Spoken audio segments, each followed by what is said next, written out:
राधे राधे जी। आप सभी को भाई दूज की हार्दिक शुभकामनाएं। मेरे चैनल भक्ति रश्मि हिमांशी में आपका स्वागत है। तो चलिए जान लेते हैं भाई दूज की तिलक विधि और भाई दूज की कहानी। तो चलिए मैं वीडियो में आप लोगों को दिखाती जाऊंगी, आप तिलक विधि उसी तरीके से करते जाना और कहानी मैं आपको सुना रही हूँ।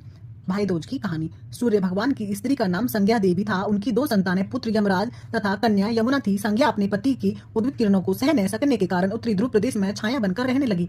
उसी छाया से ताप्ती नदी तथा शनिचर का जन्म हुआ। इसी छाया से अश्विनी कुमारों का भी जन्म बताया जाता है, जो देवताओं के वेग विगज माने जाते हैं। इस छाया का यम तथा यमुना से भी माता का व्यवहार होने लगा। इससे खिन्न होकर यम ने अपनी एक नई नगरी बसाई, यमपुरी।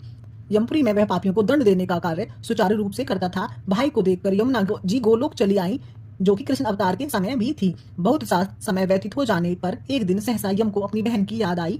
उन्होंने दूतों को भेज यमुना को ढूंढा, मगर वह न मिल सकी। फिर यमराज स्वयं ही गोलोक गए, जहां विश्राम घाट पर उनकी भेंट यमुना जी से हुई। भाई को दिखते ही यमुना जी ने हर्ष विगोर से स्वागत सत्कार भोजन कराया। इससे प्रसन्न होकर यम ने वर मांगने को कहा। यमुना ने कहा, भैया मैं आपसे यह वरदान मांगना चाहती हूँ कि मेरे जल में स्नान करने वाले नर नारी यमपुरी ना जाएं। प्रश्न बहुत ही कठिन था। यम को ऐसा वरदान देने से यमपुरी का अस्तित्व ही समाप्त हो जाता। भाई को असमंजस में देखकर यमुना बोली, आप चिंता न करें, मुझे यह वरदान दें कि जो लोग आज के दिन में बहन के यहाँ भोजन करके मथुरा नगरी विश्राम घाट पर स्नान करके वह तुम्हारे लोक न जाए। यह इससे यमराज ने स्वीकार कर लिया। इस तिथि को जो सज्जन बहन के घर भोजन नहीं करेंगे, उनको मैं बांधकर और तुम्हारे जल में स्नान करके यमपुरी को ले जाऊंगा, और तुम्हारे जल में स्नान करने वालों को स्वर्ग की प्राप्ति होगी। तभी से यह त्योहार मनाया जाता है। तो फ्रेंड्स, ये थी भाई दूज की कहानी।